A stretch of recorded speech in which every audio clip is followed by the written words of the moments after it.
We have located the new ring. Send the Nazgûl. All of them. I know what you fear, Tony.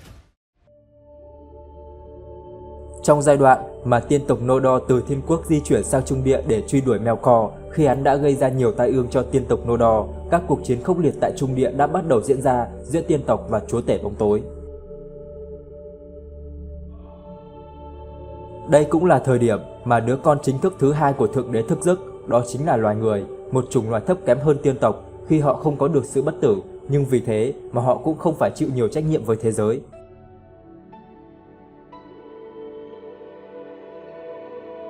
Tuy rằng chiến sự với tiên tộc đang rất căng thẳng, nhưng Melkor cũng cảm nhận được sự xuất hiện của loài người nên hắn lại tiếp tục đi tìm họ và dụ dỗ loài người như cách đã làm với tiên tộc khi xưa. Loài người khi này đã phải tự cứu lấy mình bằng cách chạy trốn khỏi nơi mà họ đã thức tỉnh. Họ đã tản ra với mỗi nhóm một hướng di chuyển khác nhau để không bị Melkor đầu độc. Và khi đó, đã có những nhóm người di chuyển thẳng lên Beleriand, nơi chiến sự giữa tiên tộc và Melkor đang diễn ra. Có 3 nhóm loài người đã tới được khu vực này theo từng mốc thời gian khác nhau. Họ đã hình thành nên 3 nhà nổi tiếng của loài người, cùng nhau góp sức cho tiên tộc tại đây chống lại Melkor. Tuy rằng các mất mát với họ cũng là rất lớn, nhưng điều đó như một sự nỗ lực cho thế hệ sau được tốt đẹp hơn.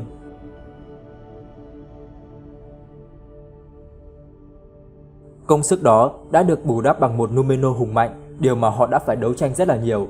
Vậy 3 nhà của loài người họ là những ai? Các nhà đã phải trải qua những thử thách nào khi có mặt tại Beleriand? Chúng ta sẽ cùng tìm hiểu về họ trong video lần này với nhà lên sớm nhất của loài người, đó chính là nhà Bio, nhóm người đầu tiên đã vượt qua dãy núi xanh để tới được Beleriand tại kỷ thứ nhất của Trung Địa. Vào những năm 300 của kỷ thứ nhất, đây là giai đoạn mà tiên tộc đang thực hiện thiết lập các căn cứ vây áp pháo đài bóng tối Angband sau khi cuộc chiến vinh quang được diễn ra. Khi này, mọi thứ vẫn khá là bình yên. Nhà Bio tới được khu vực Ostirion và tạm thời cư trú tại đây, nhưng đây cũng là nơi mà tiên rừng đang sinh sống. Hai bên đã xảy ra những mâu thuẫn khi sự cạnh tranh về lương thực và các tài nguyên thiên nhiên bắt đầu diễn ra. Khi này, trong một lần Finrod đi săn tại khu vực này, ông đã vô tình phát hiện được ra loài người. Ông cũng trở thành tiên tộc Nodor đầu tiên phát hiện ra loài người có tồn tại trên thế giới. Ông đã ở lại với họ rất là lâu, học ngôn ngữ của họ, rồi dạy cho họ sử dụng ngôn ngữ Sindarin, giải quyết mâu thuẫn giữa họ và tiên rừng bằng việc đưa nhà Bio tới Estolan khi mà được sự cho phép của vua Thingol.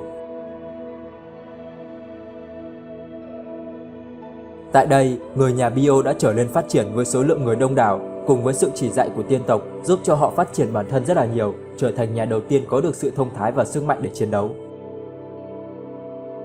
Vì quá thân thiết và mang ơn Finrod, nên Bio đã giao lại quyền lãnh đạo cho con trai của mình là Baran, rồi cùng với lại Finrod đi tới vương quốc Lagothon. Bio đã ở đó phục vụ cho Finrod và không quay trở về Estolan nữa.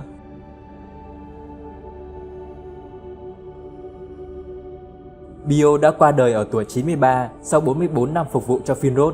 Điều đó đã làm cho dân chúng của Nagothon vô cùng thương tiếc khi lần đầu tiên được chứng kiến cái chết của loài người. Khi Baran mất thì Borin lên thay cha mình lãnh đạo nhà Bio. Người thừa kế của ông là Boromir, là chắt của Bio. Ông trở thành thủ lĩnh thứ tư của nhà Bio.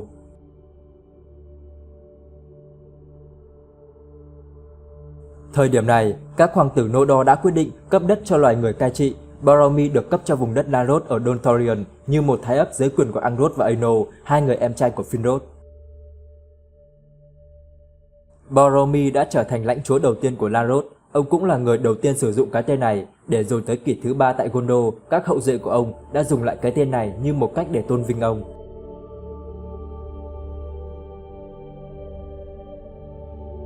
Brigo trở thành thủ lĩnh thứ 5 của nhà Bio và lãnh chúa cai trị thứ 2 của Landrod. Ông đã thiệt mạng trong cuộc chiến ngọn lửa bất ngờ khi mà phe bóng tối bất ngờ phản công mạnh mẽ. Lãnh thổ của ông lại là trung tâm của cuộc chiến nên là nơi khốc liệt nhất của trận chiến này.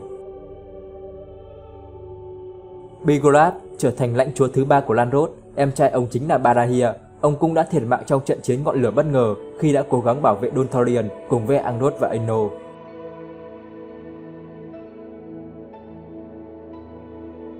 Khi này thì em trai ông là Barahir đã trở thành lãnh chúa tiếp theo của Landrod và là thủ lĩnh thứ 7 của nhà Bio.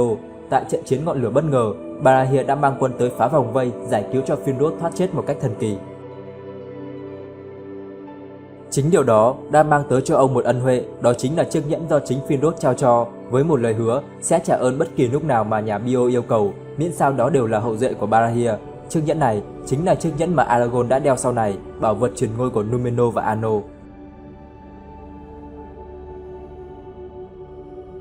Sau đó, ông cùng với hơn chục thành viên của nhà Bio đã sống sót qua trận chiến và tới một vùng bí ẩn cư trú, bất chấp việc Morgoth đang săn đuổi họ. Nhưng chỉ được khoảng 5 năm thì nơi cư trú bí mật của Barahir đã bị Sauron tìm được ra, gần như toàn bộ thành viên của nhà Bio đã bị tàn sát, may mắn chỉ có Beren, con trai của Barahir là sống sót khi đang đi do thám ở một nơi khác. Beren đã kịp quay trở về để chôn cất cha mình một cách tử tế và lấy được lại chiếc nhẫn Barahir của cha mình khi đã bị lũ óc chiếm đoạt, rồi Beren lẩn trốn xuống phía nam với một định mệnh mang tận trời xanh. Khi mà Sauron vẫn đang truy đuổi gắt gao nhằm diệt cỏ tận gốc nhà Bio, Beren đã phải liều mình tiến vào vùng đất cấm thuộc địa phận vương quốc Dondia của đức vua Thingol.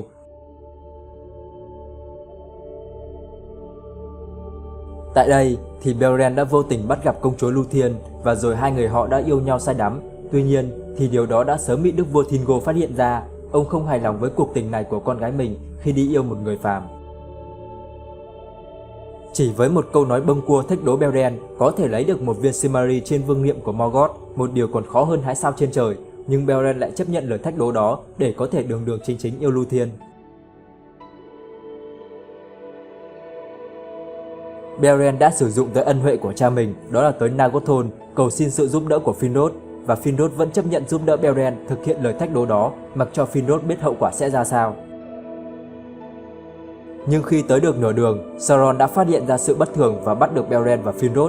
Vì bảo vệ Beren nên Finrod đã phải hy sinh. Lúthien cảm thấy điều chẳng lành nên đã cùng với Huan đi tới đánh đuổi được Sauron và cứu Beren ra. Lúthien đã cùng Beren ngụy trang rồi tiến vào Angband. Họ đã cùng nhau lấy viên Silmaril từ chúa tể bóng tối khi đã có thể du ngủ được hắn. Nhưng Beren cũng đã phải trả giá khi đã bị con chó canh giữ của Morgoth làm thương nặng và thiệt mạng về sau. Sau đó, vì cảm động trước tình yêu mà hai người đã dành cho nhau, các vị thần đã xin ý kiến của Thượng Đế và được phép cho hai người tái sinh quay trở lại, sống trọn một kiếp người. Vậy là hậu duệ của nhà Bio đã không bị đứt hẳn. Tuy rằng con trai của Beren là Dio đã trở thành người thừa kế ngai vàng của Thingol, nhưng vẫn mang trong mình dòng máu của nhà Bio. Nhưng hoàng tộc Donria về sau được biết tới nhiều hơn với tư cách là con cháu của Thingol, vậy nên nhà Bio cũng không được nhắc đến nhiều nữa. Beren trở thành người cuối cùng còn được nhắc tới với tư cách là thành viên của nhà Bio của loài người.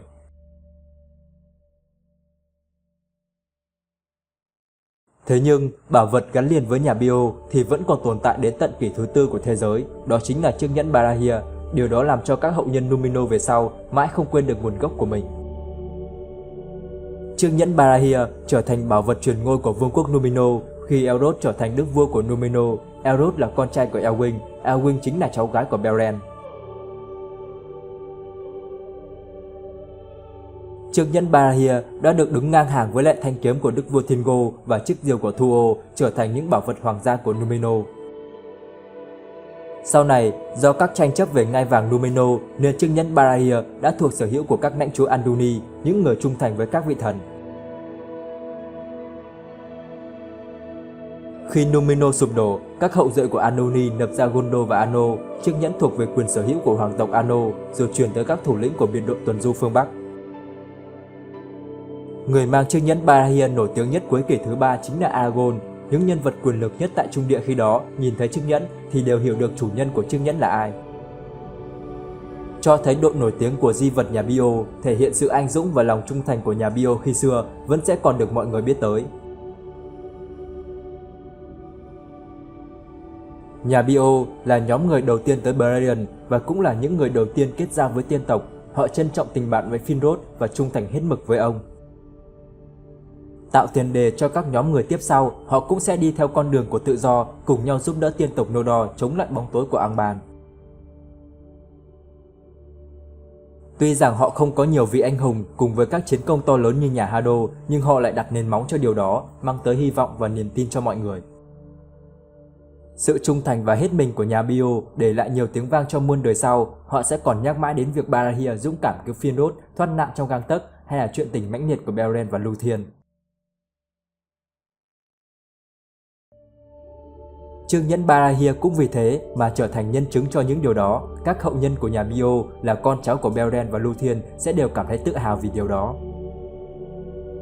Những đặc điểm của nhà Bio vẫn còn được nhìn thấy trong mô tả về ngoại hình của Aragorn, đó là gầy, đen và cao, với một cái đầu xù xì, mái tóc đen lốm chốm xám và một khuôn mặt nghiêm nghị nhợt nhạt, một đôi mắt xám sắc sảo. Đó thực sự là một điều đặc biệt khi đa phần hậu nhân của Arnor và Gondor đều được mô tả là có những đặc điểm giống với nhà Bio hơn là nhà Hador. Mặc dù nhà Bio đã bị xóa sổ gần hết, con cháu của Beren là Elwing lại chỉ là phận gái. Trong khi phần lớn người Númenor lại có nguồn gốc chính từ nhà Hador, nó dường như đang ám chỉ rằng hậu nhân của nhà Hador đã bị nhấn chìm cùng với vương quốc Númenor, còn nhà Bio thì vẫn còn tồn tại vậy. Không giống như nhà Hador, khi họ vẫn còn nhiều người dân ở Kỳ Một, hậu duệ của họ không chỉ có ở Númenor mà còn là Rohan hay là Thành Đeo cũng sẽ mang những đặc điểm của họ. Còn với nhà Bio, do chỉ còn Beren về sau nên hậu duệ của nhà Bio sẽ chỉ còn được truyền qua các đời là hoàng tộc của Númenor và về sau là Arnor và Gondor. Đó là toàn bộ thông tin về nhà Bio, một trong 3 nhà của loài người đã tham gia góp sức cùng với tiên tộc Nodor tại kỳ thứ nhất chống lại bóng tối từ Angband. Mình có bỏ qua chi tiết chính nào về họ hay sai sót ở đâu, mọi người hãy góp ý thêm. Còn bây giờ thì xin chào và hẹn gặp lại ở video tiếp theo.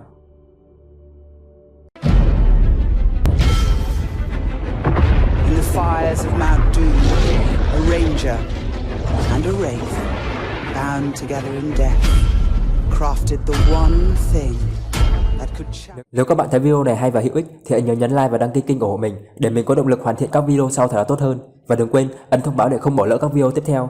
Tham gia group Chối Nhẫn trên Facebook để cùng trao đổi, chia sẻ về thế giới của Chối Nhẫn. Xin chào.